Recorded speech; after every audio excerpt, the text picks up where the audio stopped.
நீண்ட பெரும் வரலாற்று பெருமை கொண்ட தமிழ் பேரினத்தின் மக்கள் எங்களை நாங்களே தொலைத்து கொண்டு தேடிக்கொண்டலைகிற மக்கள். திட்டமிட்டு எங்களுக்கு மொழிப்பற்று இனப்பற்று அழிக்கப்பட்டு சாதிப்பற்று மதப்பற்று ஊட்டப்பட்டது. சாதி மத உணர்ச்சிகளால் பிளந்து பிரிந்த நாங்கள் தன்னின பகையால் தாழ்ந்து வீழ்ந்தோம். வரலாற்றில் நாங்கள் யாரென்று அறியாது, வழி தெரியாது தட்டு தடுமாறி தவித்து எங்கு செல்வதென்று தெரியாமல் தொலைந்து போனோம். இந்த காலகட்டத்தில் அங்கொன்றும் இங்கொன்றுமாய் எம் இன முன்னோர்கள்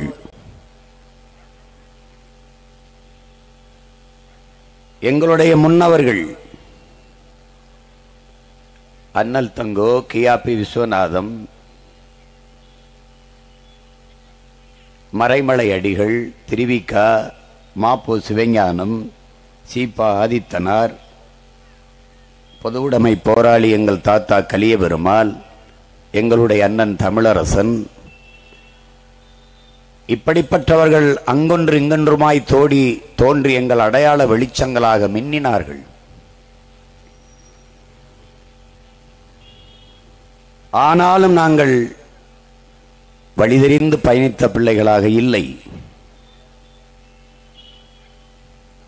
ஒடுக்கப்பட்ட ஆழ்தளத்தில் அழித்து வைக்கப்பட்டு கிடந்த தமிழ் சமூக மக்களை வெளிச்சம் காட்டி வழிநடத்த வந்த பெருமக்கள் எங்கள் பாட்டனார் அயோத்திதாச வண்டியர், எட்டமலை சீனிவாசன், எங்கள் தாத்தா போன்றோர்கள். ஆனாலும் நாங்கள் விழியற்றவர்களாகவும் வழியற்றவர்களாகவும் தான் இருந்தோம். இந்த காலகட்டத்தில் அடிமைப்பட்டு கிடக்கிற இனம் விடுதலை பெறுவதற்கு ஒரு தேச விடுதலை தான் முழுமையான விடுதலையை பெற்றுத்தரும் என்கிற புரிதலும் தெளிவும் தமிழ் பேரினத்தில் எங்கள் உயிர் தலைவன் மேதகுவே பிரபாகரன் அவர்களுக்கு மட்டும்தான் இருந்தது. அதே காலகட்டத்தில் தமிழர் பெருத்து வாழ்கிற நிலப்பரப்பான தமிழ்நாட்டில் ஒரு வீரன் வெளிச்சத்திற்கு வந்தார். இரண்டு வீரர்களுமே காட்டில்தான் இருந்தார்கள். ஒருவன் எங்கள் உயிர் தலைவன், இன்னொருவன் எங்கள் போற்றுதற்கும் வணக்கத்திற்கும் அறிய பெரும் வீரன் வீரப்பனார் அவர்கள். ஒருவன் வனத்தை காத்தான், ஒருவன் தான் பிறந்த இனத்தை காத்தான். இரண்டு பேருக்குமே நோக்கம் அடிமை தேசிய இனத்தின் விடுதலை தான்.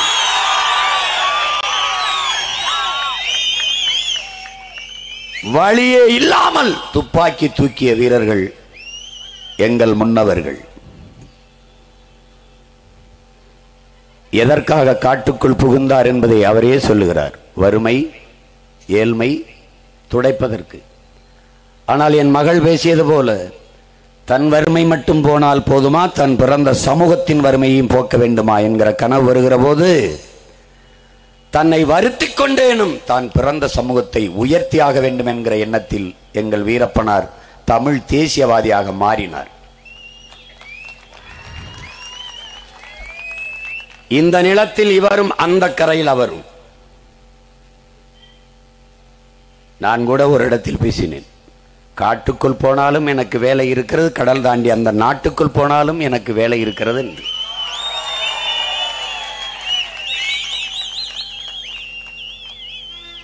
இந்த மண்ணில் திருடன், மாயாவி என்றெல்லாம் சொல்லிக் கொண்டிருந்த இடத்தில் எதிர்பாய்ச்சலை செய்து எல்லோரும் வாயையும் அடைத்த மகன் நான் என்பதில் எனக்கு பெருமையும் திமிரும் உண்டு.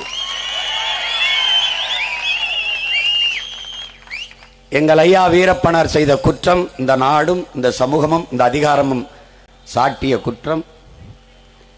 யானைகளை கொன்று தந்தங்களை கடத்தினார். சந்தன மரக்கட்டைகளை வெட்டி வித்தார். அடுத்த கேள்வி, வித்தவர் காட்டுக்குள் இருந்தார், வாங்கியவன் எங்கிருந்தார்? பல நூறு கோடிகளை கொட்டி வித்தவரையே விரட்டி விரட்டி பிடிப்பதற்கு ஓடினீர்களே, வித்தவன் ஒருவனை கூட ஏன் கைது செய்யவில்லை? வாங்கியவன் ஒருவனை கூட, வித்தவர் காட்டுக்குள் இருந்தால் வாங்கியவன் நாட்டுக்குள் தான் இருந்தான், ஏன் கைது செய்யவில்லை? ஏனால் வாங்கி வித்து கோடி கோடியாக சம்பாதித்த அயோக்கியர்கள் அதிகாரத்தில் இருந்தார்கள். பூலாண்டேவி போல பொது மன்னிப்பு கொடுத்து வெளியே வந்தால் அவரே சொல்கிறார், பார், நான் தேர்தலில் நிற்பேன், என் மக்கள் எனக்கு வாக்கு செலுத்தி வெல்ல வைப்பார்கள், நானும் அதிகாரத்திற்கு வருவேன். பூலாண்டேவி எம்பி ஆகும் போது எங்கள் ஐயா எம்பியா இருக்க முடியாதா? எம்எல்ஏ இருக்க முடியாதா? அமைச்சராக இருக்க முடியாதா? அவரை நேசித்தின்ற கோடிக்கணக்கான மக்கள் அவருக்கு வாக்கு செலுத்தியிருக்க மாட்டார்களா? வலிமைப்படுத்தியிருக்க மாட்டார்களா? ஏன் அவரை கொண்டு வரவில்லை? வெளியில் வந்து பேசினால் பல பேர் வாழ்க்கை சந்தி சிரித்துவிடும்.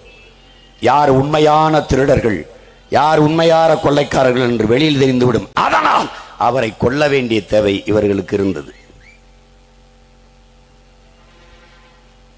தமிழ் இனம் இந்த இந்த இந்த அதிகாரத்தில் இருக்கிறவர்கள் அள்ளி விடுகிற பொய்யை அப்படியே நம்பும், அப்படியே நம்பும். ஒரு கேள்வி நீங்க கேட்டிருக்க வேண்டாமா? நாட்டை ஆண்ட கருணாநிதி ஐயாவிற்கு பல சாராய ஆலைகள், நாட்டை ஆண்ட அம்மையார் ஜெயலலிதாவுக்கு பல சாராய ஆலைகள், நாட்டுக்குள்ளே நாட்டை ஆண்டவன் சாராயங்காய்ச்சி விற்கும் போது காட்டுக்குள்ளே இருந்த எங்கள் ஐயா சாராய ஊரல் போட்டு வித்திருக்க முடியாதா? செய்தாரா? செய்யல. ஏன்? பீடி சிகரெட்டு வெத்தலவா குடிச்சாருன்னு நீங்க கேள்விப்பட்டது உண்டு? இல்ல. காட்டுக்குள்ள இருந்தார், பல பெண்களை கடத்தி வன்புணர்வு செய்தார், கற்பழிச்சார். அப்படி செய்தியெல்லாம் நீ படிச்சது உண்டு? ஆனா நாட்டுக்குள்ளே நாட்டை ஆண்ட எத்தனை அமைச்சர் பெருமக்கள், எவ்வளவு பேர், என்னென்ன அயோக்கியத்தனம், லட்சக்கணக்கான கோடிகளை பதுக்கியும் ஒதுக்கியும் வைத்த பாவிகள்.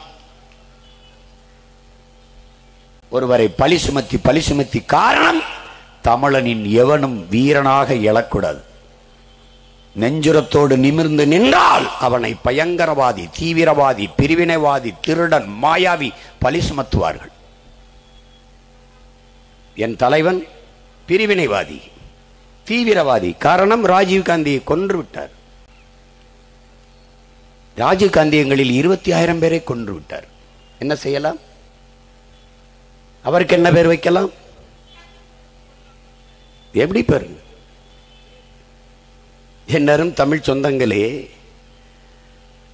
ராணுவ டேங்கர், பீரங்கி வண்டி வரிசையாக நம் மக்களை படுக்க வைத்து, கர்ப்பிணி பெண்கள், வயது முதிர்ந்தவர்கள் எல்லோரையும் படுக்க வைத்து, இடுப்புக்கு கீழே அப்படியே இடுப்போட சேர்த்து பீரங்கி டேங்கரின் சக்கரத்தை வச்சு நசுக்கி கொண்டு போட்டு இருந்தது இந்திய ராணுவம். தலைவன் வந்து பார்க்கும்போது 3 வயது குழந்தை செத்து கிடந்தால் இடுப்பு கீழே நசுங்கி இப்படி கும்பிட்டபடியே அந்த இடத்தில் துடித்தான். இந்த பச்சிளங்குழந்தை பாரத தேசத்திற்கு செய்த துரோகம் என்னடா? எதுக்காடா கொன்ன? அந்த வெறி இருக்க எத்தனை முறை, எத்தனை ஆண்டுகள் கடந்தாலும் அடங்க போவதில்லை.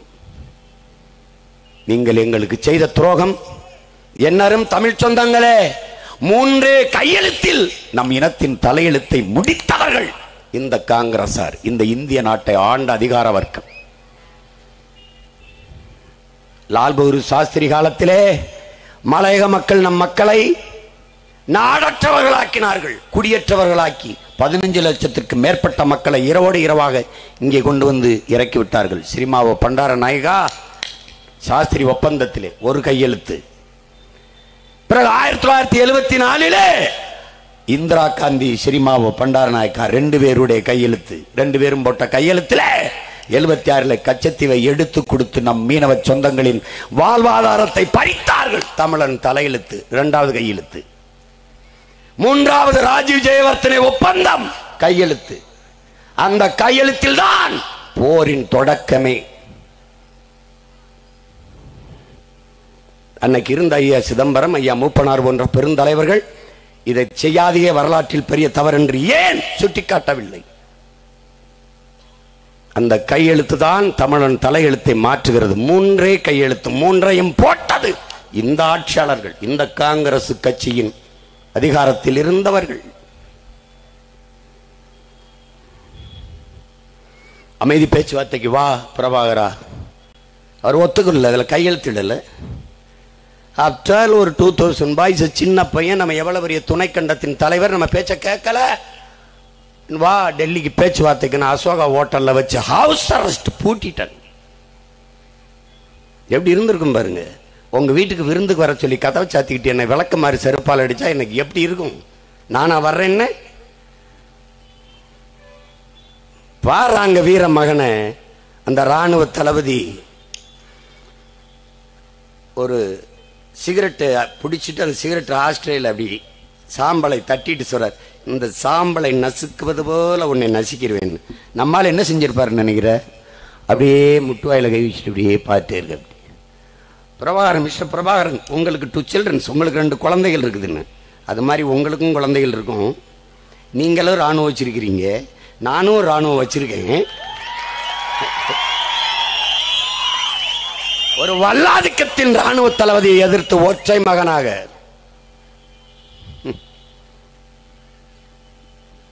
வீரம் டாடே. ஆட்டிலையும் மாட்டிலையும் கோழியிலுமே வீரத்தை கடத்தின பரம்பரை எங்கள் சந்ததியினருக்கு வீரத்தை கடத்தாம விடுவோமா என்ன சொல்லு? நீ ஏதோ விளையாட்டுக்கு சேவை சண்டை விடுவாங்க, தமிழங்க சேவை சண்டை விடுவாங்க, கிடா சண்டை விடுவாங்க, ஜல்லிக்கட்டு விடுவாங்க. ஏன் சேவலையும் சேவலையும் மோத விடுவான் தமிழன்? தோற்ற சேவல் கரியாகும், ஜெயிச்ச சேவல் இருக்கும் இனப்பெருக்கத்திற்கு. தோத்த கிடாய் கரியாகும், ஜெயித்த கிடாய் இருக்கும் அடுத்த தலைமுறைக்கு இனப்பெருக்கத்துக்கு. ஜல்லிக்கட்டிலே பிடிபடாத காலை இனப்பெருக்கத்திற்கு இருக்கும். ஏன் ஆட்டிலும் மாட்டிலும் கோழியிலுமே வீரத்தை கடத்திய பரம்பரை தமிழன் பரம்பரை என்பதை மான தமிழ் மக்கள் மறந்துவிடக்கூடாது. மானம், வீரம், அறம், இது 3ம் எங்கள் உயிர். மானம் 3 எழுத்து, வீரம் 3 எழுத்து, அறம் 3 எழுத்து, எங்கள் உயிரும் 3 எழுத்து. 4ம் சமந்தான். அப்படி வாழ்ந்த கூட்டம்.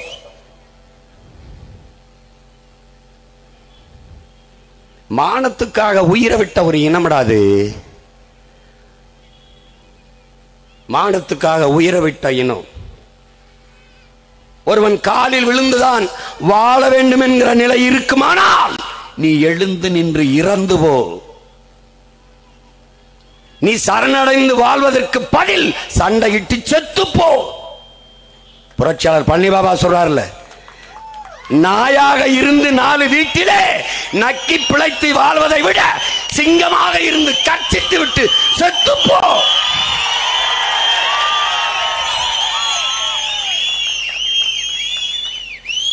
பீரங்கி, துப்பாக்கி, தோட்டாக்களை எதிர்த்து வாளையும் வேளையும் வைத்து போர் புரிந்தோம் என்றால் சண்டைக்கு போனால் சாவோம் தெரியும், ஆனாலும் போனோம்.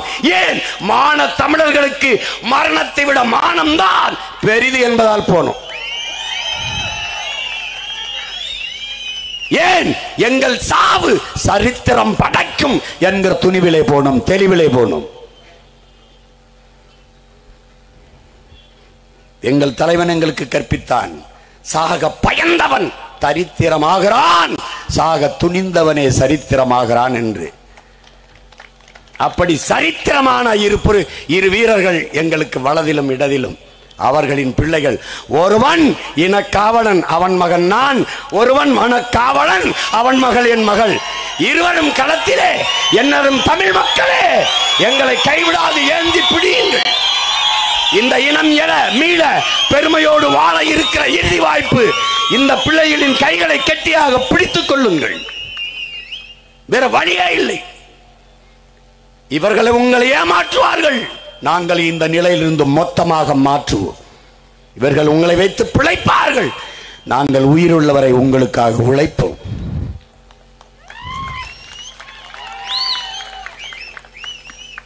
நானும் என் தலைவரும் பேசிக் கொண்டிருக்கும் போது ஐயா வீரப்பனாரை பற்றி பேச்சு.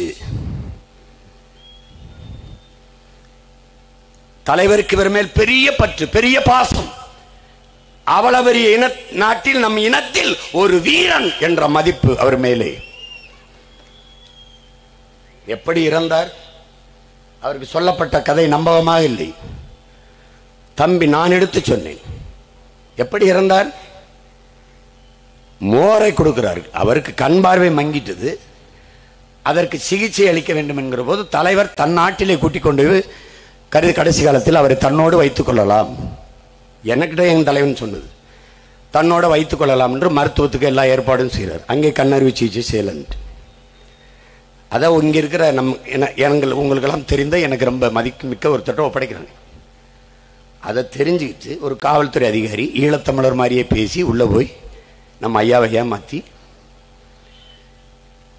எல்லா தகவலையும் தெரிஞ்சுக்கிறது. தெரிஞ்சுக்கிட்டு மோரில் விஷத்தை வைக்கிறாங்க. விஷத்தை வச்சு கூட இருக்கிறவங்கெல்லாம் குடிச்சிடுறாங்க. ஓட எப்படி ஓடுதோ அதில் கை கழுவ போகிறாங்க. எல்லாரும் குடிச்சிட்டு அங்கே போய் ஒரு மோரை குடிச்சு கை கழுவும்போது அந்த தண்ணிக்கிட்ட போகும்போது ஒரு மயக்கமாக வருது. திரும்பி அதை குடிச்சிடாதீங்க, அதில் ஏதோ இருக்குதுன்னு சொல்கிறதுக்கு திரும்பும்போது நம்மால் எடுத்து குடிச்சிட்டு இருந்துறாரு. இங்கிலீஷ் படம் கூட தோற்று போயிடும். குடிச்சிடாதீங்கன்னு சொல்ல போகும்போது குடிச்சுக்கிட்டு எப்படி நடந்துருச்சு பாரு. விஷத்தை வச்சு கொண்ட ஈனப்பயில்டாவீங்க.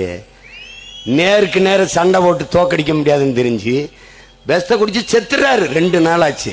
ஆடு மேய்க்கிற பையனை உள்ள அனுப்பி இறந்து கிடக்கிறாரான்னு பாருனோன்னு, ஆமா இறந்து கிடக்கிறாருன்னு தெரிஞ்சுக்கிட்டு திருப்பி போய் தூக்கிட்டு வந்து மீசையெல்லாம் வெட்டிட்டு அந்த வேனுக்குள்ள வச்சு தூரம் இருந்து சுட்டு ஆட்டு ரத்தத்தை பீச்சி கொண்டுட்டோன்னு பீத்திக்கிட்டு இருந்த பிக்காலி பயிலடாவீங்க. நீங்கள போய் பீத்திக்கிறீங்க.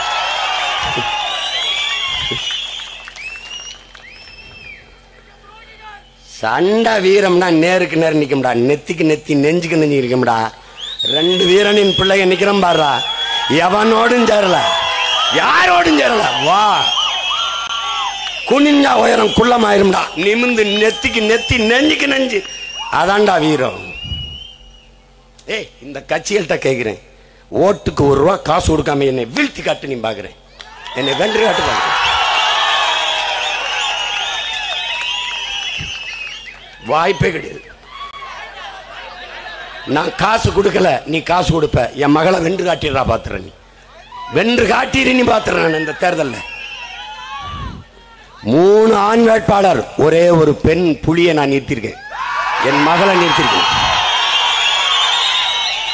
தமிழ் பேரினத்தின் மொத்த வீரத்தையும் ஒன்றாக சுருக்கி என் பாட்டி வேலு நாச்சியார் வடிவிலே இந்த நிலத்திலே நிறுத்திருக்கேன். வீர மகளை நிறுத்திருக்கேன்.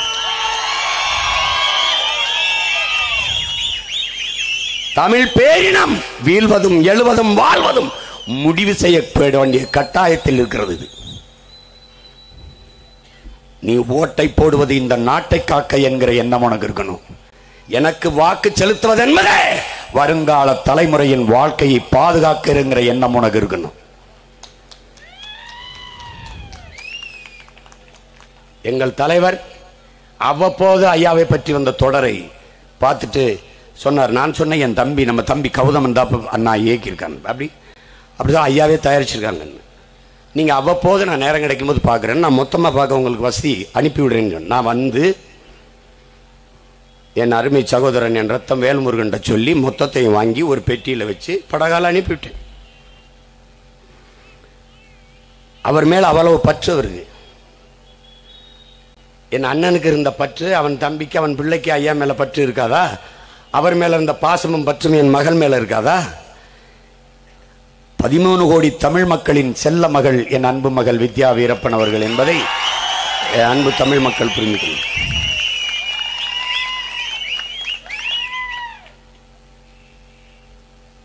எங்களை அழிக்க நினைப்பார்கள், ஒழிக்க நினைப்பார்கள், தமிழ் இனம் நிமிரக்கூடாது என்று நினைப்பார்கள், எழுச்சியுறக்கூடாது, மீட்சியுறக்கூடாது என்று நினைப்பார்கள், என்ன வேணுமானாலும் செய்வார்கள்.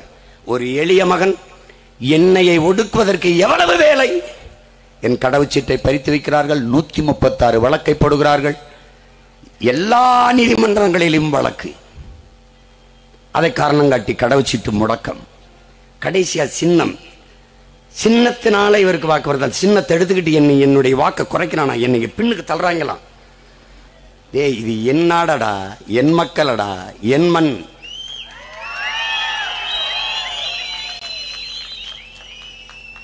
நீ வெட்டி சாய்த்தாலும் மொத்தமாக வேலிருந்து தலைக்கும் மரம் போல துளிர்த்து தலைத்து வருவமே ஒழிய வீழ்ந்து விட்டது தமிழ் பேரினம் என்று எவனும் எண்ணக்கூடாது.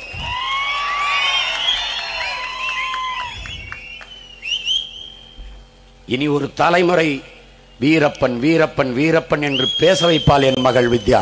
நீங்கள் கவனத்தில் வைத்துக் கொள்ளுங்கள். அவ்வளவுதான் கொன்னுட்டோம் நினைக்கிறிய? செத்த இடத்தில் பல லட்சக்கணக்கான வீரப்பனர்களாக பிறப்பார்களா வீரர்கள்? எங்கள் பாட்டன் அழகுமுத்துக்கோன் தோற்கடிக்கப்பட்டு கையிலே சங்கிலியோர் பூட்டி நிறுத்தி இருக்கிற போது எதிர்த்தேன் என்ற இன்னொரு பாட்டன் மருதநாயகம், உன்னை துரோகத்தால் வீழ்த்தினேன் பார்த்தாயா என்று கேட்டபோது நம்ம பாட்டன் கொக்கரித்தான். முழங்கி நான் அழகுமுத்துக்கோன், நாங்கள் தோற்று போனாலும் செத்து புதைந்தாலும் வீர மறவர்கள் என்று சரித்திரம் பதிவு செய்யும். ஆனால் நீ வென்றாலும் துரோகி துரோகிதான், நீ துரோகி என்றுதான் வரலாறு உன்னை பதிவு செய்யும் என்று. அது மாதிரி எங்களை சுத்தி பின்னப்பட்ட கதைகள், எத்தனை துரோகிகள், எல்லாவற்றையும் கடந்து நிற்கிறோம். ஏனால் வரலாறு எங்களுக்கு படிப்பிருக்கிறது. இங்கே இருக்கிற வீரர்கள் எவரும் எதிரிகளால் வீழ்த்தப்பட்டவர்கள் அல்ல. என் உடன் பிறந்தவர்களே, எல்லோரும் உடன் பிறந்த ரத்த துரோகத்தால் வீழ்த்தப்பட்டவர்கள். பண்டார வன்னியன் நம் பாட்டன் காக்கை வன்னியன் என்ற உடன் பிறந்த ரத்த துரோகத்தால் வீழ்த்தப்பட்டவன். நம் தலைவன் வாழ்ந்த இடம் வன்னிக்காடு வவுனியா என்று அழைக்கப்படுகிறது என்றால் காரணம் பண்டார வன்னியன் ஆண்ட நிலம் என்பதாலே அது வன்னிக்காடு என்று பெயர் பெற்றது. தமிழீழ நிலத்திலே 6 அடி உயரத்திற்கு நம் பாட்டன் பண்டார வன்னியனுக்கு சிலை வைத்தவன். இந்த நிலத்தில் நம் பாட்டனுக்கு சிலை இல்லை. நம் தலைவன் தமிழீழ நிலத்திலே பண்டார வன்னியனுக்கு சிலை வைத்தார். துரோகத்தால் வீழ்த்தப்பட்டவர்கள் நாம். அதனால் மிகுந்த கவனமாக ஒவ்வொரு காலடி தடங்களையும் காலடியையும் எடுத்து வைத்து பயணிக்க வேண்டிய பொறுப்பும் கடமையும் நமக்கு இருக்கிறது. மிகுந்த விழிப்புணர்வோடு இருக்க வேண்டும். உங்களுக்கு தெரியும், வீழ்த்தப்பட்டு விட்ட இனம் எழுந்துவிடக் கூடாது என்று நம் எதிரிகள் துரோகிகள் எல்லோரும் நம்மை விட முனைப்பாக வேலை செய்கிறார்கள். வீழ்த்தப்பட்ட ஒரு இனம் விடுதலை பெறுவதற்கு இருக்கிற கடைசி வாய்ப்பு என் அன்பு மக்களே அரசியல் விடுதலை தான். நம் முன்னவர்களின் ஆயுதங்கள் மிச்சம் வைத்துவிட்டு போனதை அவர்கள் பிள்ளைகள் நாம் அரசியலால் வென்று முடிப்போம். இங்கே பேச முடியாததை இந்திய நாடாளுமன்றத்திற்குள் என்னரும் மகள் வித்யா வீரப்பன் பேசட்டும். எங்கள் இனத்திற்கு எப்படிப்பட்ட துரோகத்தை செய்தீர்கள்? அதிகாரத்தில் இருப்பவர்கள் ஊழல் லஞ்சமாக கோடி கோடியாக உழைக்கும் மக்களின் பணத்தை குவித்ததில்லையா? இந்த தேர்தல் பத்திரத்தின் மூலமாக எல்லா கட்சியும் பல ஆயிரக்கணக்கான கோடிகளை வாங்கியிருக்கிறீர்கள், நூற்றுக்கணக்கான கோடிகளை வாங்கியிருக்கிறீர்கள். ஒரு ரூபாய் கூட வாங்காத ஒரு கட்சி இந்திய நிலப்பரப்பில் நாம் தமிழர் கட்சி மட்டும்தான்.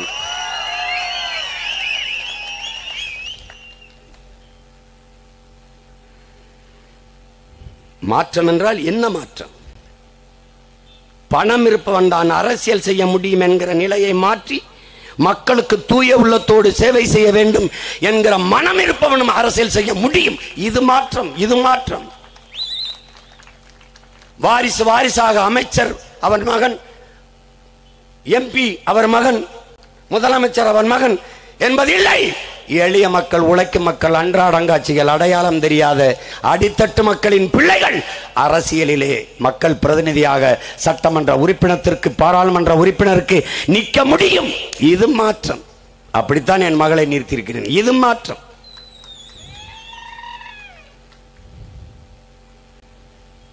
இதுதான் மாற்றம். இந்த மண்ணிலே புறையோடி போன ஒரு நோய். தமிழ் படித்தால் வேலை கிடைக்குமா? தமிழ் படித்தால் சோறு கிடைக்குமா? கிடைக்கும். தமிழ் படித்தால் தான் தமிழ்நாட்டில் வேலை கிடைக்கும் என்கிற நிலையை உருவாக்குவோம். இது மாற்றம், இது மாற்றம். தமிழ் படித்தால் மட்டும்தான் வேலை, தமிழ்நாட்டில் வேலை. நீ ஹிந்தி எதற்கு படித்தாய்? வடநாட்டில் வேலை போ. இங்கிலீஷ் எதுக்கு படித்தாய்? அயல் நாட்டில் வேலை போ. தமிழ் எதுக்கு படித்தாய்? தமிழ்நாட்டில் வேலை வா. இதான் எங்கள் மாற்றம், இதான் மாற்றம். அரசு பள்ளி கல்லூரியில் படித்திருக்கிறாயா? வேலையில் முன்னுரிமை. தனியார் பள்ளி கல்லூரியில் படித்தாயா? என் பிள்ளைகள் கொடுத்துட்டு மிச்சம் இருந்தா தாரேன். மாற்றம். அரசு பள்ளியின் கல்லூரியின் தரத்தை எப்படி உயர்த்துறது? இப்படித்தான், இப்படித்தான். எப்படி உயர்த்துவாய்? முதலமைச்சர் மகனா நீ அரசு பள்ளியில படி, அரசு கல்லூரியில படி.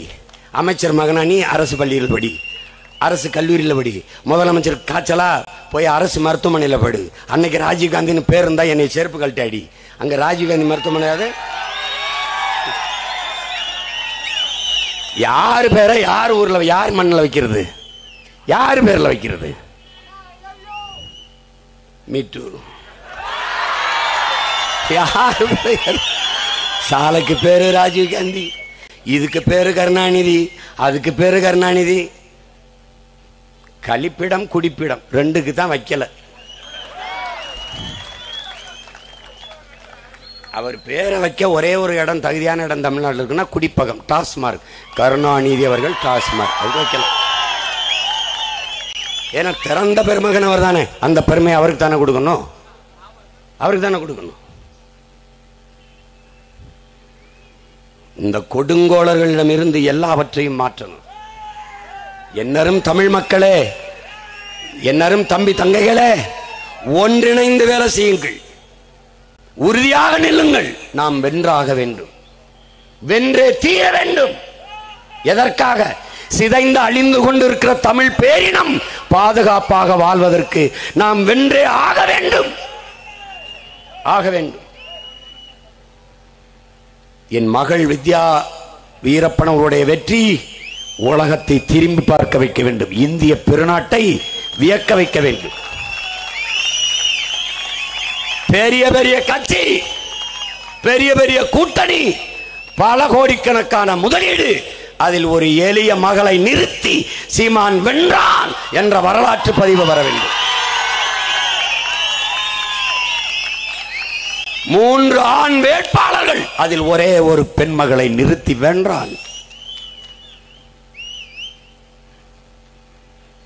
இதுதான் வரலாற்றில் மாற்றம், இதுதான் புரட்சி. அதை செய்து காட்ட வேண்டும். இங்கே நீ சாதி பார்க்காதே, மதம் பார்க்காதே. என்னரும் இஸ்லாமிய கிறிஸ்தவ சொந்தங்களே, உங்கள் பிள்ளைகளை நம்புங்கள், தயவு செய்து நம்புங்கள். இன்னுமா இந்த திமுக உங்களுக்கு பாதுகாப்பு என்று நம்புகிறீர்கள்? இன்னுமா?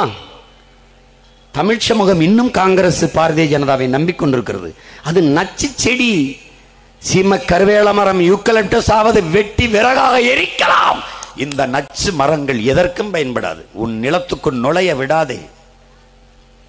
விட்டால் இந்தி பேசும் இன்னொரு மாநிலமாக இது மாறும்.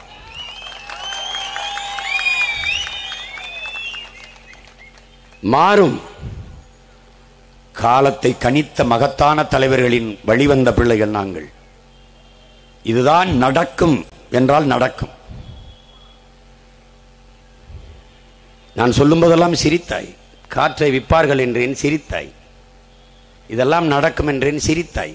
இப்படியெல்லாமா செய்வார்கள் என்று. நடக்கும், நீ வேணால் பார், நடக்கும். ஈழத்தில் அடித்தார்கள், விரட்டினார்கள்.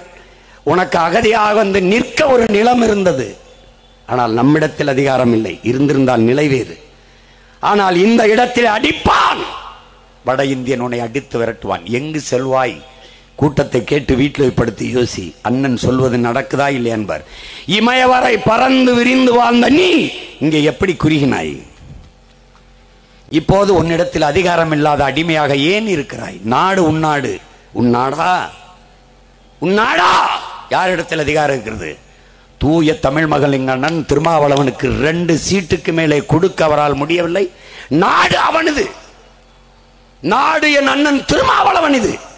ஆனால் 2 சீட்டுக்கு நீ எவ்வளவு தடுமாட விடுகிறீர்கள்? எவ்வளவு? அதனால்தான் இந்த முடிவெடுத்தேன். என் உடன் பிறந்தவர்களே, எவர்கிட்டையும் சீட்டை கேட்டு மண்டியிடக்கூடாது. 40 இடமும் நமது என்று நான் போட்டியிட்டேன்.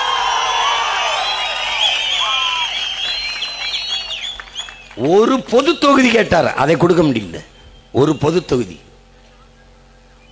அப்படின்னா அதிகாரத்தை அடுத்தவர்கள் கொடுத்து விட்டு நாம் அடிமையாக இருக்கிறோம் என்பதை உணர்ந்து தெளியுங்கள்.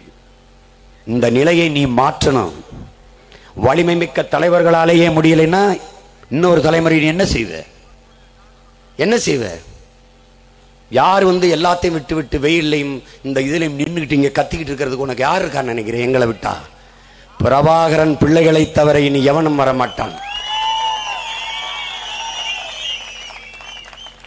அந்த தலைவன் இறுதி போரிலே பற்ற வைத்து விட்டோம், அது பற்றி எரியும். எரிகிறது, எரிகிறது. அவன் சிந்திய ரத்த துளிகளிலே எத்தனை ஆயிரம் புரட்சியாளர்கள் முளைத்து நிற்கிறார்கள் என்பதை பார். மான தமிழ் மக்கள் எல்லோரும் தன்மானத்தை விற்றுவிடவில்லை. எளிய பிள்ளைகள் எங்களை தேடி 32 லட்சம் மக்கள் வாக்கு செலுத்தி 3வது பெரிய கட்சியாக எங்களை வளரச் செய்தார்கள். 3வது வந்த நாங்கள் 1வதாக வர எவ்வளவு நாளாகும்? வந்த உடனேயே எண்ணற்ற மாற்றங்கள். என் மகள் விழுந்து கும்பிடும் போது வீரப்பனிடம் மண்ணாக இருக்கிறது. மாபெரும் மண்டபம் கட்டி நினைவிடம் வச்சு துப்பாக்கியோடு இருக்கிற சிலையை நிறுவுவேன். ராஜீவ்காந்தி நினைவிடத்திற்கு முன்பு என் அக்கா தனுவிற்கு மாபெரும் மணிமண்டபம் கட்டுவேன், நினைவிடம் கட்டுவேன். ஆண்டுதோறும் அவை நினைவு நாளிலே அரசு வணக்கம் செலுத்தும். எந்த கொம்பாதி கொம்பன் குறுக்க வர்றான்னு நான் பார்க்கிறேன். உங்க ஆட்டத்தை உன் எல்லையில வை. இது ஏன் ஆட்டம், இது ஏன் நாடு, என் திடல், என் மக்கள், என் மண். எனக்கு தன்னலம் என்று ஒன்று உண்டு, அது என் இனத்தின் நலன் மட்டும்தான். பசி, உறக்கம், தாகம் எதுவும் கிடையாது. அப்படி நின்றவர்களின் வழி வந்தவன். என் மகள் கூட சொன்னால், காட்டுக்குள்ளேயே பல ஆண்டுகளை கழித்தவன். 35 ஆண்டுகளுக்கு ஒரு தலைமுறைக்கு எவ்வளவு மழை பெய்திருக்கும், எவ்வளவு பனி கொட்டியிருக்கும், எவ்வளவு வெயில் அடித்திருக்கும், என்ன உணவு கிடைத்திருக்கும். ஆனால் அதில் வாழ்ந்தவர். அந்த உறுதித்தன்மை இளைய தலைமுறை பிள்ளைகள் ஒவ்வொருத்தனுடைய உள்ளத்திலும் வந்துவிட்டால் தமிழ் பேரினத்தை எந்த கொம்பனாலும் சாய்க்க முடியாது. நம் தலைவரை எடுத்துக்கொள்ளுங்கள்.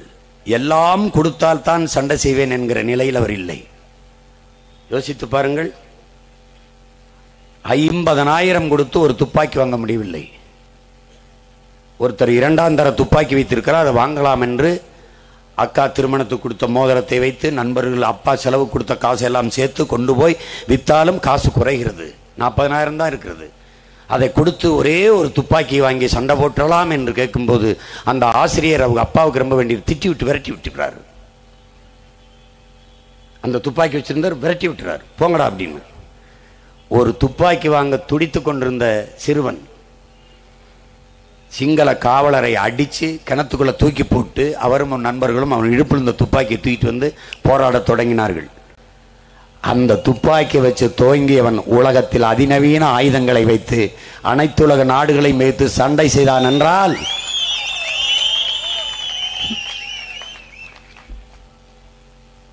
உன் முன்னால் நிற்கிற என்னை பார். ஒரு எளிய மகன், ஒண்ணுமே இல்லை, எனக்கு எந்த பின்புலமும் இல்லை.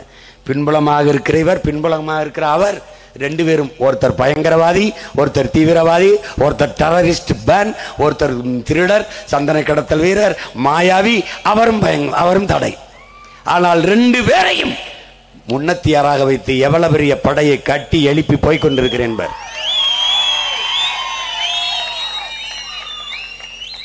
நாங்கள் சாதாரணமானவர்கள், ஆனால் அசாதாரணமான ஒன்றை கனவு காண்பவர்கள். சாத்தியம் இல்லாததை சீமான் பேசுவார். சாத்தியம் இல்லாத ஒன்றை சாத்தியப்படுத்துகிறவன் எவனோ அவனே உலகில் புரட்சியாளன். சாத்தியப்படுத்தி காட்டுவோம். வீரப்பனாம், வீரப்பன் மகளாம், அவளாம், அவள் வெற்றி திருமலாக இந்த தமிழ்நாட்டிலே வென்று வருவாளே அன்பு மகள். நீ எழுதி வை. எங்கள் முன்னவர்கள் எங்கள் மொழிக்காக, எங்கள் மொழியை உயிராக நேசித்து உயிரீகம் செய்தது உண்மையானால், அவர்கள் சிந்திய ரத்தம் இந்த நிலத்தில் வீழ்ந்தது உண்மையானால், அவர்கள் விட்டு விட்டு விட்டு சென்ற மூச்சுக்காற்றை நாங்கள் சுவாசிப்பது உண்மையானால், தமிழீழ மண்ணின் விடுதலைக்காக தாயகம் அடிமைப்பட்டு விடக்கூடாது என்பதற்காக இன்னுயிரை இந்த மாவீரர்கள் விட்டு சென்ற மூச்சுக்காற்று இன்னும் இந்த மண்ணிலே உழவுவது நாங்கள் சுவாசிப்பது உண்மையானால், தாயக விடுதலை என்ற புனித கனவை அவர்கள் சுமந்து நின்று தங்கள் உயிரை கொடையாக கொடுத்து பூமியிலே புதைந்தது உண்மையானால், என் அன்பு மகள் வித்யாராணி வெல்வாள். இது சத்தியம். நீ எழுதி வைத்துக்கொள்.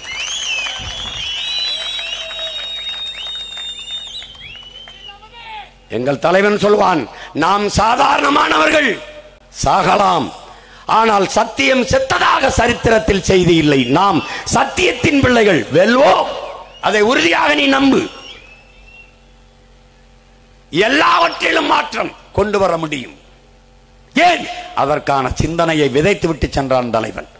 200 ஆண்டுகளுக்கு பிறகு என் இனம் எப்படி வாழ வேண்டும் என்ற கனவை கையளித்து விட்டு சென்றிருக்கிறான். இவர்களைப் போலவா கட்சி, தேர்தல், இதை தவிர வேற சிந்தனை உண்டா? மக்கள் அரசியல் எங்கே இருக்கிறது? எங்கே இருக்கிறது? 1000 ரூபாய் கொடுத்து விட்டு 1000 முறை இல்லை 5000 முறை சொல்லி காட்டுகிற தேர்தல் அரசியல், கேடுகட்ட தேர்தல் அரசியல். தேர்தல் வரும்போது சிலிண்டர் விலை 200 ரூபாய் குறையுது. ஏன் 200 ரூபாய் குறையுது?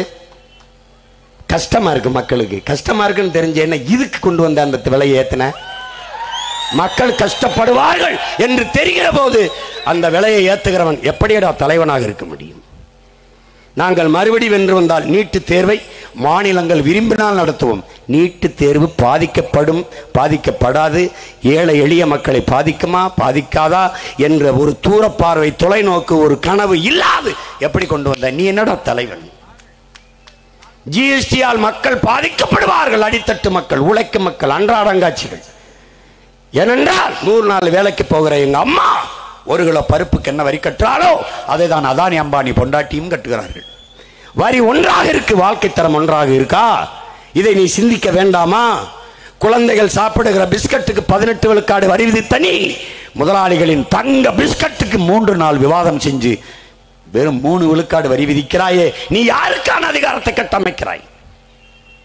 இந்த தேர்தல் நாட்டை ஆண்டு நாட்டு மக்களுக்கு சேவை செய்ய தலைவர்களை தேர்வு செய்கிற தேர்தலா, இல்ல உள்நாட்டு வெளிநாட்டு பிற முதலாளிகளுக்கும் சொந்த நாட்டு மக்களுக்கும் இடையே தரகு வேலை பார்க்கிற புரோக்கர்களை தேர்வு செய்கிற தேர்தலா? உன் மனச்சான்று சொல். இவர்களை ஒழிக்காமல் மாற்றத்தை எப்படி உருவாக்குவாய்? எப்படி உருவாக்குவாய்? கேவலம்.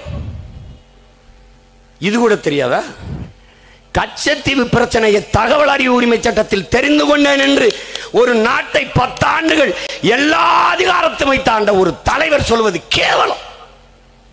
தகவல் அறிவு உரிமை சட்டம் எளிய பிள்ளைகள், இங்க உட்கார்ந்துருக்க பிள்ளைகள் என்ன நடக்குது ஏது நடக்குது நாட்டில் தெரிஞ்சுக்கிறதுக்கு ஒரு அதிகாரமற்ற எளிய மக்களுக்கு. அது நீ போட்டு தேசிய நெடுஞ்சாலை போட எவ்வளவு செலவாச்சு, நீ எத்தனை காலத்துக்கு சுங்கம் வசூலிப்பிய, டோல் வசூலிப்பிய கேட்டு நீ தகவல் அறிவு உரிமை சட்டத்தில் கேட்டு வந்துரு பார்ப்போம். குஜராத் கலவரத்தை பற்றி எடுத்துட்டு வந்துரு, மணிப்பூர் கலவரத்தை பற்றி ஒரு தகவல் உரிமை சட்டத்தை தகவல் கேட்டு வந்துரு பார்ப்போம். வராதே. ஆனால் கச்சத்தீவை பற்றி உடனே வருது. அதான் அண்ணாமலை தான் எடுத்து கொடுத்தார். ஏன்? அண்ணாமலையை முன்னிறுத்தி தான் இங்க தேர்தலை சந்திக்கிறாங்க. நீ என்னங்கடா நேர்மையாளர்கள்? 40 தொகுதி கொண்ட பீகாரிலே 7 கட்டமாக தேர்தல், அதே 40 தொகுதி கொண்ட என் மண்ணிலே ஒரே கட்டமாக தேர்தல், முதலாக தேர்தல். 20 நாளில் தேர்தல், 44 நாளாகுது என்பதற்கு கேவலம். கேவலம். கேட்டா டிஜிட்டல் இந்தியா என்ன கொடுமை இது? நீ பீகார்ல 7 கட்டம், எனக்கு ஒரு 4 கட்டமாவது நடத்து. எங்களை மாதிரி பிள்ளைங்க 10 நாள் ஆச்சு, எம்பிட்டு கத்துறது, எவ்வளவு சுத்துறது? உனக்கு கொளுத்த பணம் இருக்கு, அதிகார கட்டமைப்பு இருக்கு, நீ சொல்றதெல்லாம் செய்யறதுக்கு ஆள் இருக்கு, எனக்கு ஆளுக்கா? அப்ப என்ன ஜனநாயகம்? ஜனநாயகத்தில் சரிவாய்ப்பு சமவாய்ப்புலாம் ஏமாற்று, வெற்று வார்த்தை. இது கொடுமை. நான் கூண்டுக்குள்ள இருந்து கூவுற சேவலாக இருப்பதால் என்னை அடைத்து என் குரல் வலையை முடக்குகிறாய். ஒரு நாள் கூரையில ஏறி கூவுகிற காலத்தை நான் உருவாக்குவேன். அன்னைக்கு அகில உலகமே என்னை திரும்பி பார்க்கும்.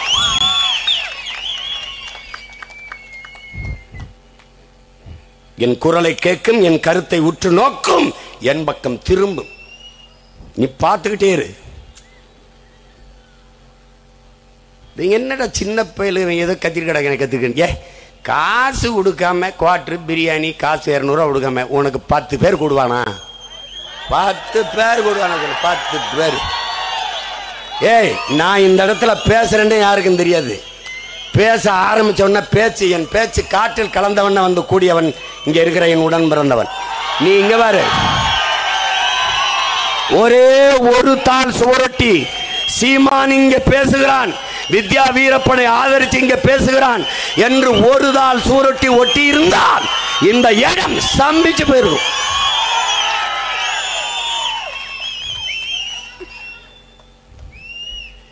அது காசு கொடுக்கணும், சொந்த கட்சிக்காரனுக்கு காசு கொடுத்தா தான் ஓட்டு போடுவான். இது ஒரு கட்சி கட்டா, நாங்க பெரிய கட்சி, நீங்க பெரிய கட்சி. என்னடா உங்க நேர்மை வெங்காயம். 75 வருஷமா ஒரு கட்சி உதயசூரியன், 56 வருஷமா ஒரு கட்சி ரெட்டலை. நேத்து எனக்கு ஒரு சின்ன மைக்கு, 2 பேரும் ஒன்னா சண்டை பண்ணோம்னா கோழைகளா. ஏன்னா என்ன நேர்மை, என்ன சனநாயகத்தில் சம வாய்ப்பு.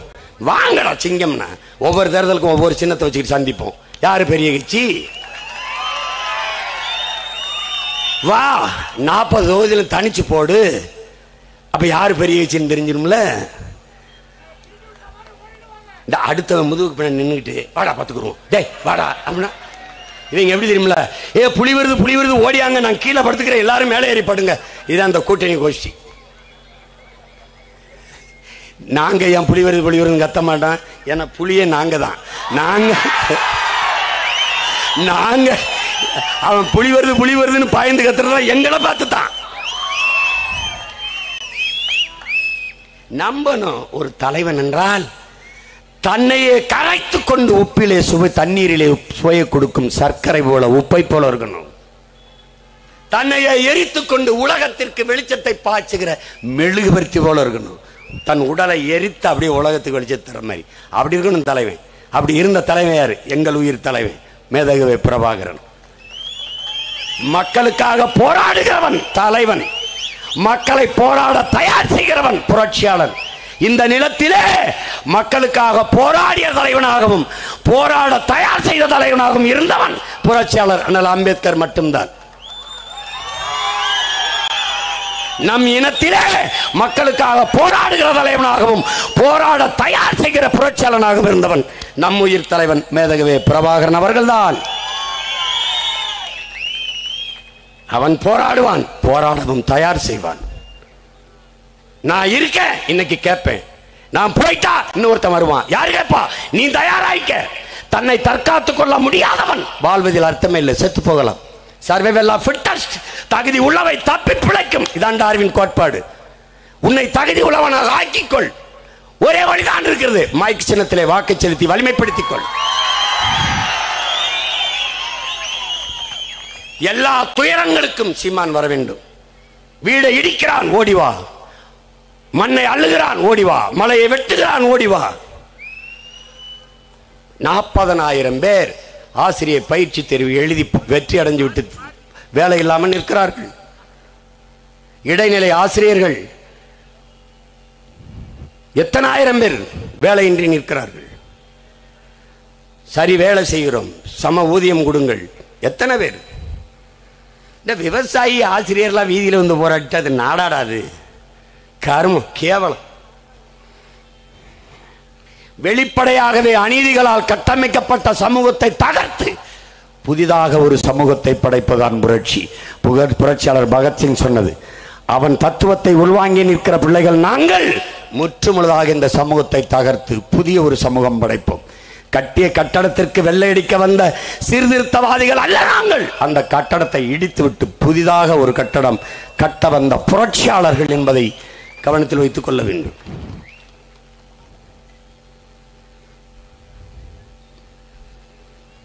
அறிவார்ந்த தமிழ் சமூக மக்கள், பேரன்போடு நாங்கள் காதலித்து நிற்கிற என் அன்பு மக்கள், என் அரும்பு தம்பி தங்கிகள், உலகத்தில் யார் என்னை பார்த்தாலும் தமிழின மக்கள், எங்கு புலம்பெயர்ந்து வாழ்ந்த மக்கள், என்னை பெற்ற தந்தையர்,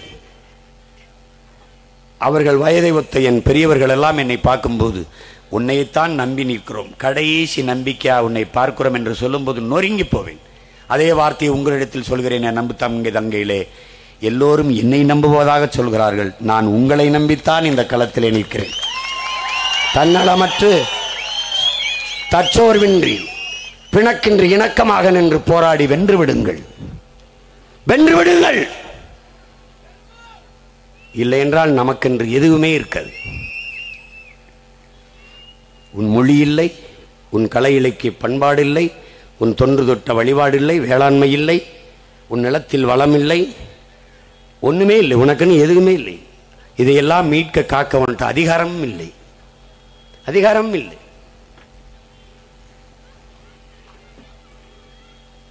உன்ட்ட என்ன இருக்கு? ஒரே ஒரு வழி இருக்கு, இதையெல்லாம் மீட்க. இந்த தேர்தலை சரியான வாய்ப்பாக பயன்படுத்தி வென்றுவிடு, வென்றுவிடு. உன்னை துரத்தி வாட்டி வதைத்த துயர துன்பங்களை கொன்றுவிடு. இதை தவிர வழி கிடையாது.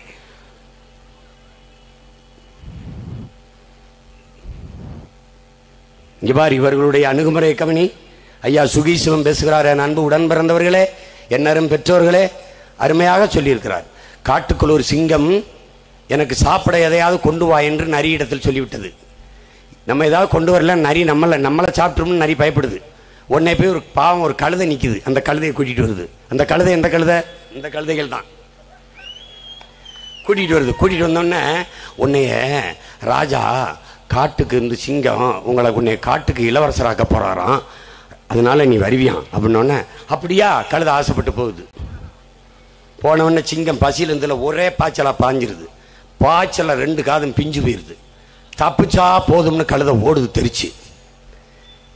சிங்கம் கோவப்பட்டு போய் இழுத்துட்டு வா, போய் அந்த கழுதை பிடிச்சிட்டு வா அப்படின்னோடனே நரி மழுது, ஐயா என்ன அறிவு விட்டு இப்படி பண்ணிவிட்ட? சே ராஜா கோவத்தில் இருக்காரு. இங்க பாரு, காது வந்து போச்சே, நான் என்ன பண்றது அப்படின்னா, அடைச்சி நீ இளவரசர் பட்டம் சுட்டும் போது கீழே வைக்கும்போது காது இடையரா இருக்கும்ல, இடைஞ்சலா இருக்கும்ல, அதுக்காக தான் அந்த காதை பிச்சு விட்டாரு அவரு. வா அப்படின்னோடனே, அப்படியா? ஐயோ எதிரியாம வந்துட்டனே.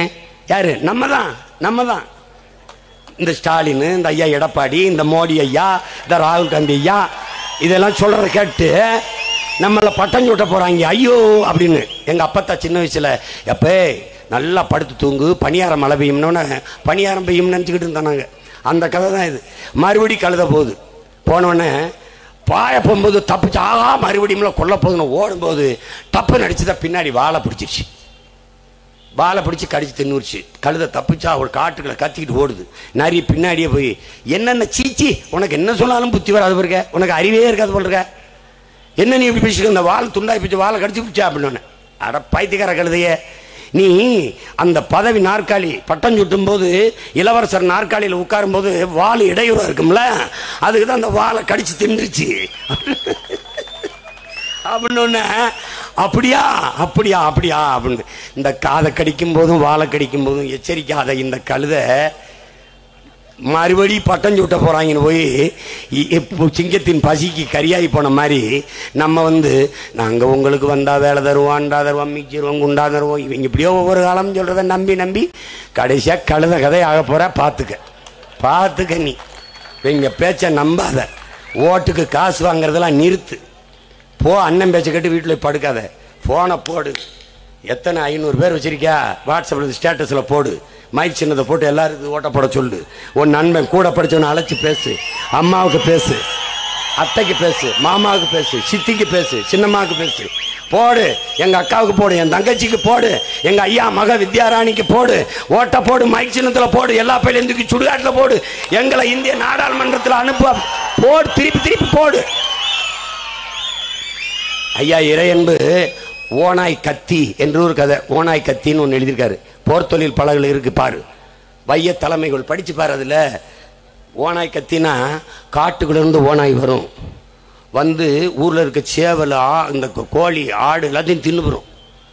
இதை தடுக்கிறதுக்கு வழி இல்லாம ஒரு கத்தி, கூர்மையான கத்தி, அதை அப்படி ஒரு குச்சியில கட்டி இப்படி வச்சு தரையில ஊண்டி இப்படி வச்சு கொஞ்சம் கோழி சேவல், கோழி ரத்தம், ஆட்டு ரத்தம், அந்த கோழி ரத்தம் இருக்குல்ல, அதை அப்படியே தடவி அந்த கத்தியில் நல்ல கூர்மையான கத்தி அதில் வச்சு விட்டுறது. அந்த ஓனாய் அப்படியே பார்த்துட்டு அந்த ரத்த வாடை அப்படி இதாக இருந்தோடனே அப்படியே கத்தியை நக்கிறது. அவர் நக்குனோடனே இவர் நாக்கு கிழிஞ்ச ரத்தம் கொட்டும், அதையும் சேர்த்து நக்குவார். அப்படியே ஓனாய் கத்தி கதை இதுதான். இவர் ரொம்ப சுவையா இருக்குன்னு சாப்பிட்றது எதை? இவர் ரத்தத்தை தான். இவர் ரத்தத்தை இவரே சாப்பிட்டு கடைசியா மயங்கி சொத்துன்னு விழுந்து செத்து போவார். அந்த கதை தான். நீ 500 கொடுக்குறேன், 1000 கொடுக்குறேன், நல்லா இருக்குன்னு நீ இந்த ஓனாய் கத்தி இருக்குல்ல, இந்த கதையா ஓ ரத்தத்தை சாப்பிட்டு கடைசியா செத்து போவேன். இதுதான் கதை. ஒரு வியாபாரி சாகிற வரைக்கும் ஒன்னும் உட்கார்ந்தே சாப்பிடலாம். 400 விடுங்க, உட்கார்ந்தே சாப்பிடலாம். 400 வாழ்நாள் முழுக்க உட்கார்ந்து சாப்பிடலாமா? இது ரொம்ப வசதியா இருக்க, போய் உட்கார்ந்து சாப்பிடலாமா? 400 தானா? 2000 3000 இல்லை, 400, வெறும் 400 தான் வா அப்படின்னு கூட்டி போனா பெரிய கூட்டம் வரிசையில் நிற்குது. உள்ள போய் கதவை திறந்து காட்டுறேன், ஒரு நாற்காலி இருக்குது. என்னங்க உட்கார்ந்து சாப்பிடலாம், நீங்க காலம்புறா உட்கார்ந்து சாப்பிடலாம், நீங்க ஒரே ஒரு நாற்காலி. இதுதான் 400 விடுங்க, வீட்டில் எடுத்து கொண்டு போட்டு கடைசி வரை காலம்புறா உட்கார்ந்து சாப்பிடுங்க. இது மாதிரி தான் இவங்க பேசுறதெல்லாம் இப்படித்தான். 1000 ரூபா கொடுத்தோம்ல, வாங்கினீங்களா? அதை மிச்சம் பண்ணீங்களா? 1000 ரூபாயில் நாங்கள் மிச்சம் பண்ணி 1000 கோடி வச்சிருக்கோம். உங்களுக்கு அதில் ஏதாவது வேணுமா? நீங்க கேட்கணும், ஐயா உங்களுக்கு எதுவும் செலவுக்கு வேணுமா? சேமிச்சு வச்சிருக்கோம் ஐயா. என்னைக்கு இந்த இனம் கோவப்பட போகுது? என்னைக்கு திருந்த போகுது? இத்தனை லட்சம் பேர் செத்து அவன் இனத்தை கொன்னவன் காங்கிரஸ். மறுபடியும் உன்கிட்ட ஓட்டு கேட்டு வர்றேன். உனக்கு தன்மானம், ஒரு ரோசம், ஒரு சொட்டு தண்ணி கிடையாதுன்னு சொல்றான் அந்த கர்நாடகாவில் இருக்க காங்கிரஸ்காரன். அவனோட கூட்டு வச்சு 10 சீட்டை கொடுத்து ஓட்டு கட்டு வரைய ஸ்டாலின், உனக்கு நாங்க எதுக்கு ஓட்டு போடணும்னு கேட்காத. நீ உண்மையிலேயே மான தமிழச்சி மாறல. நீ பால் குடிச்சியா? நீ குடிச்சு வளர்ந்தியா இல்ல புட்டி பால் குடிச்சியா? என்ன பண்ண நீ? உனக்கு தன்மானம், சூடு சுரண் அதெல்லாம் இல்லையா? அதெல்லாம் இல்லையா? கால கொடுமை. நீ எழுந்து நில்லு, நிமிந்து நில்லு, எதிர்த்து கேள்வி கேட்க பழகு. அவன் தண்ணி தர முடியாதுங்கிறான். ஒரு சொட்டு தண்ணி இல்ல, ஒரு ஓட்டு உனக்கு இல்ல. இந்த முடிவை எடு, எல்லாம் சரியாயிரும். பாரதிய ஜனதா கேளு, காவிரியில தண்ணி தர முடியாதுங்கிறது காங்கிரஸ். உன்னுடைய கருத்து என்ன, உன்னுடைய நிலைப்பாடு என்ன கேளு. ஒண்ணு இல்ல, போடாத ஓட்டு. நீ என்ன முடிவெடுக்கணும்னா, தமிழர் நிலத்தில் தமிழ் இனத்தின் உரிமை, உயிர், உடைமை, அவன் நிலம், வளம், இதுக்கு பாதுகாப்பு இல்லாத எவன் வந்தாலும் அவனுக்கு ஓட்டு போட மாட்டான் என்கிற நிலையை நீ உருவாக்கினா சிந்திப்பான். இப்ப கச்சத்தீவை பத்தி மோடி பேச வேண்டிய தேவையே வருது. நான் தான், பிகாஸ் மை செல்ஃப். ஏன் நான் தான் காரணம்? ஏன் திரும்ப திரும்ப அதையே பேசுறான்? கச்சத்தீவை திருப்பி எடு, இல்லை என்றால் என்னை பிரித்து விடு என்று சட்டசபையில் தீர்மானம் நிறைவேற்றுவேன். பயப்படுறேன். அடுத்து என்ன சொல்லுவ? பிரிவினைவாதி, தீவிரவாதி அப்படிலாம் பேசுவ. இப்ப மாறுபாடு என்ன போடுவேன் பார்த்துக்க. என் நிலப்பரப்பை எடுத்து என் நாட்டோடு இணை என்று சொல்கிற நான் பிரிவினைவாதி, கொடுத்ததான்னு சொல்ற நீ தேசியவாதியாடான்னு கேட்பேன். பதில் இல்லை. அப்ப என்ன பண்றது? மக்கள்கிட்ட தாக்கத்தை ஏற்படுத்துது, ஓட்டு அவனுக்கு போயிடும். அப்ப என்ன பண்ணலாம்? கச்சத்தீவை நான் வந்தால் அதை மீட்க போராடுவேன், வந்தபோது ஏன் போராடவில்லை, இப்படிலாம் கேட்டால் நான் வாயை மூடிக்கொண்டு ஓடிவிடுவேன். இதுதாங்க ஐயா ஸ்டாலின் ஆசிரியர் பெருமக்கள் போராட்டத்தில் பங்கேற்றார். நானும் பங்கேற்றேன். அவர் எதிர்க்கட்சியா இருக்கும்போது கொடுத்த வாக்குறுதி, நான் வந்தால் பழைய ஓய்வூதிய திட்டத்தை நிறைவேற்றுவேன், பணி நிரந்தரம் செய்வேன், சமவேளை சம ஊதியம் கொடுப்பேன், ஆசிரியர்களாம் பணி நியமனம் பண்ணுவேன். இதெல்லாம் அவர் கொடுத்த வாக்குறுதி. வந்த 3 ஆண்டுகளில் செய்யல. நம்பி வாக்களித்த ஆசிரியர் பெருமக்கள் மறுபடி போராட்டத்தை செய்தார்கள், போராடினார்கள். அந்த போராட்டத்தில் கடைசி வரை நின்ற மகன் நான், அவர்களுக்கு துணையாக. ஏன்? ஆசிரியர் என்றால் யார் என்று எனக்கு தெரியும். எனக்கு அறிவிப்பால் ஊட்டிய பெருமக்கள் அவர்கள். அதனால் அவர்களோடு நின்றேன். கர்ப்பிணி பெண்கள், இளங்குழந்தைகளோட வந்த பெண்கள் எல்லாரையும் ஒரு அறைக்குள்ள பூட்டி வச்சுட்டு சாவி எடுத்துட்டு போயிட்ட அரசு இந்த அரசு. இன்னைக்கு திரும்ப திரும்ப சீமான் அதை பேசுகிறார் என்ற உடனே நான் வந்தால், பாராளுமன்றத்தில் வென்று வந்தால் அதை நான் கவனத்தில் எடுப்பேன், சரி செய்வேன். எப்படி? இதுக்கு பேர் என்ன தெரியுமா? என் உடன் பிறந்தவனே, வெறும் தேர்தல் அரசியல், மக்கள் அரசியல் இல்லை. தேர்தலுக்காக மட்டும் செய்வார்கள், பேசுவார்கள். மக்கள் அரசியல் என்றால் இதையெல்லாம் நிறைவேற்றிவிட்டு வந்து தேர்தலிலே வாக்கு கேட்பார்கள். அது கேட்க வேண்டியதில்லை, மக்கள் தாங்களா விரும்பி தருவார்கள். அதான் இங்க என்ன மாற்றம்? நாம் முன்வைக்கிற அரசியல் மாற்றம் என்ன? கட்சி அரசியல், தேர்தல் அரசியலை கடந்து மக்கள் அரசியலை செய்ய வேண்டும். தேர்தல் 5 வருஷத்துக்கு ஒரு தடவை, தேர்தல் முடிஞ்சிருச்சு, அதிகாரத்துக்கு வந்தாச்சு, தூக்கி போட. அடுத்த தேர்தலை பற்றி சிந்திக்க கூடாது, மக்களை பற்றி சிந்திக்கணும். மக்களுக்கு எது நல்லது, மக்களுக்கு எது தேவை, அதை பற்றி சிந்திச்சு செய்வதுதான் மக்களுக்கான சேவை அரசியல். இங்கே சேவை அரசியலோ செய்தி அரசியலோ இல்லை, வெறும் செயல் அரசியலோ இல்லை, வெறும் செய்தி அரசியல் தான் இருக்கு. செப்டம்பர் 16 குடும்ப தலைவிக்கு 1000 ரூபாய். இதுக்கு விளம்பரம் எப்ப தெரியுமா? 6 மாசத்துக்கு முன்பு இருந்து ஆரம்பிச்சிட்டாரு. செப்டம்பர் 16 குடும்ப தலைவிக்கு நாங்கள் 1000 ரூபாய் கொடுக்க போகிறோம். பூ கட்டிக்கிட்டு ஒரு அம்மா இருக்கும், பழம் வித்துக்கிட்டு ஒரு அம்மா இருக்கும். வானா வா காட்டுறேன், இந்த பதாகையில் அங்கே இருக்கு, நான் வீட்டுக்கு போற வழியில இருக்கு என் ஊர்ல. அப்போ இதுக்கு எத்தனாயிரம் கோடி செலவு பண்ண அந்த விளம்பரத்துக்கு? கேவலம். இவ்வளவு ஆண்டுட்டாங்க. காலையில டிஃபன் போட்டால் தான் நம்ம பிள்ளைய வந்து சாப்பிட்டு பள்ளிக்கூடம் படிக்க மாதிரி இருக்குது. காலை உணவு கூட போட்டு பெற்றோர்கள் பள்ளிக்கூடத்துக்கு நிற்க முடியாது, பிச்சைக்கார கூட்டமாக மாற்றி விட்டான் நம்மளை. ஒரு வேளை சோறு இல்லை. அது என்ன உணவுங்கிற? ரவா உப்புமா 6 நாளைக்கு. நாங்கள் சினிமா எடுக்கும்போது எப்படி ப்ரொடக்ஷன் கம்பெனி எப்படின்னு, ஐயா உப்மா கம்பெனி, ஏன்னா உப்மாவே போட்டு படம் எடுத்துக்கிட்டு இருப்பான். அது மாதிரி இந்த ஆட்சி, திராவிட மாடல் ஆட்சி எப்படி பெரிய உப்மா கம்பெனிங்க. ஒரு வாரத்துக்கு ஒரு உப்மா தான். உங்கள் மகன் ஆட்சியை கொடுத்துப்பாரு, நானே விவசாயம் பண்ணுவேன், நானே ஆடு வளர்ப்பேன், மாடு வளர்ப்பேன், நாட்டு கோழி வளர்ப்பேன், 1/2 லிட்டர் பால், 2 முட்டை, பசுஞ்சோலை பள்ளி பக்கத்தில் உடற்பயிற்சி கூடம், விளையாடணும் விளையாடணும், ஓடணும் ஆடணும் பாடணும், உடலை உறுதி செய்யணும், உடலினை உறுதி செய், கொள்கை வகுத்தினில் அறிவை விரிவாக்கு, கொள்கை வகுத்தினில் கூடி செயல் செய்ய பழகு, நாம் தமிழர். இதான் எங்க கோட்பாடு. காலையில் உப்மா தின்ட்டு காலையில் சோறு இல்லை பிள்ளைகளை பள்ளிக்கூடத்துக்கு அனுப்புறது. இந்த நிலையில் வச்சுட்டு சாதனை சாதனை சாதனைன்னு பாலின் சந்தை மதிப்பு 9 லட்சம் கோடியை தொடுது. சாராயம் வித்து 50,000 கோடிக்கு சாராய பொருளாதாரத்தில் எங்களை சாகடித்துக் கொண்டிருக்கிற ஆட்சி முறை. ஆவின் பால் விற்கிது அரசு. எங்கன்னு கேளு, மாடு எங்கன்னு கேளு, பதில் இல்லை. மாடு வளர்க்காம பால் எங்கிருந்து வருதுன்னு கேளு, பதில் இல்லை. என்ன உங்க வீட்டு தண்ணி குழாயை திருகுனா பால் வருதா? யாரு கேட்கறது? கேளு. அவர் அப்படிதாங்க பேசிட்டு பாரு, இவர் இப்படிதாங்க ஏதாவது பேசிட்டு பாருமா. அந்த கள்ளச்சாராயம் குடி செத்தவனுக்கு 10 லட்சம் பாரு பேசுறது சார். அப்படி சேலத்தில் நம்ம நாட்டு நம்ம பிள்ளைகள், தமிழ்நாட்டு பிள்ளைகள் இந்திய ராணுவத்தில் போய் போரிட்டு செத்து போயிட்டாங்க 2 பேர். 1 லட்சம் ரூபா காசு கொடுக்கல. கள்ளச்சாராயம் குடிச்சு செத்தவனுக்கு 10 லட்சம். அதனால நான் கூட சொன்னேன், சாகிறதுன்னு யாரும் முடிவெடுத்து விஷம் குடி சாகிறதா இருந்தா விஷம் குடி சாகாதிய, சாகிறதுன்னு ஆயிடுச்சுன்னா கள்ளச்சாராயத்தை குடிச்சாங்க, குடும்பத்துக்காவது 10 லட்சம் கிடைக்கும். எப்படிப்பட்ட ஆட்சி முறை? இதையெல்லாம் மாற்றணும். மாற்றணும்னா நான் மாற்றணும், என் மகள் மாற்றணும் இல்ல, நம் ஒவ்வொருத்தரும் மாற்றணும். சிந்தனையில் மாற்றம், எண்ணத்தில் மாற்றம், செயலில் மாற்றம். மண்ணில் புரட்சி வருவதற்கு முன்பு மக்களின் மனத்தில் புரட்சி வர வேண்டும். இந்த உலகத்தை எப்படிப்பட்ட மாறுதலுக்கு கொண்டு வர நீ விரும்புகிறாயோ அப்படிப்பட்ட மாறுதலை நீ உன்னிடத்திலிருந்து தொடங்கணும். உனக்குள் எந்த மாற்றத்தையும் ஏற்படுத்த முடியாத நீ சமூக மாற்றத்தை ஏற்படுத்த முடியாது. அப்படி என்றால் உனக்குள் மாற்றம் வர வேண்டும். என்ன மாற்றம்? ஊழல், லஞ்சம், மது, மத போதை, சாதிய இழிவு, தீண்டாமை, திரை கவர்ச்சி, இது எதுவும் அண்ட முடியாத பெரும் நெருப்பாக ஒரு புரட்சி தீயாக உருமாறிவார்.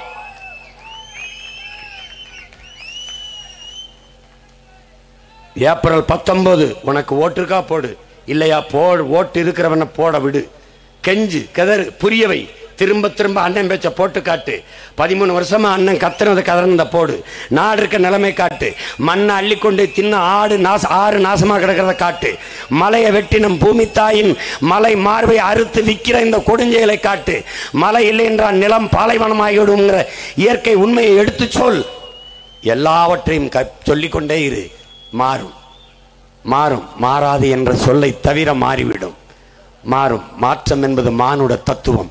மாறுவோம், மாற்றுவோம். என் அன்பு தம்பி தங்கைகளே, வரலாறு நமக்கு வாய்ப்பு தந்திருக்கிறது. இந்த தேர்தல் இது வெறும் தேர்தல் அல்ல, மாறுதலுக்கான தேர்தல், மாற்றத்திற்கான தேர்தல். அந்த தேர்தலில் மைக்கு சின்னத்திலே, ஒளிவாங்கி சின்னத்திலே, எண்ணத்தில் இனத்தின் வழிதாங்கி நிற்கிற உங்கள் பிள்ளைகள் எங்கள் சின்னத்தில் ஒளிவாங்கியை ஏந்தி வருகிறோம். அன்பு மக்கள், மதிப்புமிக்க வாக்கை, வலிமை மிக்க வாக்கை எளிய மக்கள் எங்களுக்கு செலுத்துங்கள். என் அன்பு மகள் வித்யாராணி வீரப்பன் அவர்களுக்கு மைக்கு சின்னத்திலே வாக்கு செலுத்தி வெற்றி பெற செய்யுங்கள்.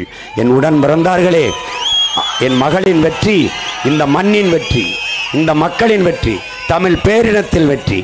ஓட்டு போட போற பொண்ணு ஒதுங்கி நிக்காத, கண்ட கண்ட சின்னங்கண்டு கலங்கி நிக்காத, உழைக்கும் மக்கள் சின்னம் இந்த ஒளி வாங்கி சின்னம் ஏ உழைக்கும் மக்கள் சின்னம் இந்த ஒளி வாங்கி சின்னம்.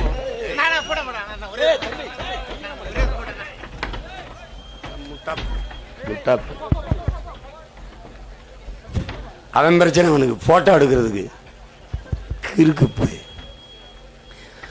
நாளோறும் பாடுபட்டோம் ஆனாலும் துன்பப்பட்டோம், நாளோறும் பாடுபட்டோம் ஆனாலும் துன்பப்பட்டோம். இந்த நிலை மாற நான் வேற என்ன கூற, யாரார்க்க ஓட்ட போட்டோம் ஓட்டாண்டி ஆகி புட்டோம். இந்த நிலை மாற நான் வேற என்ன கூற, ஓட்டு போட போற பொண்ணு ஒதுங்கி நிக்காத, கண்ட கண்ட சின்னங்கண்டு கலங்கி நிக்காத. உழைக்கும் மக்கள் சின்னம் இந்த ஒளி வாங்கி சின்னம் ஏ உழைக்கும் மக்கள் சின்னம் இந்த ஒளி வாங்கி சின்னம். உண்மைக்கு நேர்மைக்கு தூய்மைக்கு எளிமைக்கு நாட்டு மக்களின் நன்மைக்கு எல்லாவற்றையும் மாற்ற துடிக்கும் தலைமைக்கு ஒரே சின்னம் மைக். இந்த ஒளிவாங்கி சின்னத்திலே வாக்கு செலுத்தி என் அன்பு மகள் வீர திருமகள் வித்யா ராணி வீரப்பன் அவர்களை வெற்றி பெற செய்யுங்கள். இந்திய ஒன்றிய நாடாளுமன்றத்திற்குள் என் அன்பு மகளை உறக்க முழங்க வாய்ப்பு கொடுங்கள். என் அன்பிற்குரிய பெற்றோர்களே, என் அருமை தம்பி தங்கைகளே, கண்ணையராத உழைத்து நம் கண்மணியை வெல்லச் செய்யுங்கள்.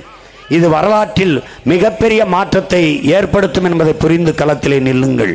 உங்களை அன்போடு நான் வேண்டுகிறேன். புரட்சி எப்போதும் வெல்லும், நம்முடைய வெற்றி அதை சொல்லும். நம் இலக்கு ஒன்றுதான், நம் இனத்தின் விடுதலை. இனம் ஒன்றாவோம், இலக்கை வென்றாவோம். தமிழ் தாய் வாழ்க, தலைவர் பிரபாகரன் வாழ்க, வீரப்பனார் மாவீரன் வீரப்பனார் வாழ்க, என் அன்பு மகள் வித்யாராணி வீரப்பன் வெல்க. நாம் தமிழர்.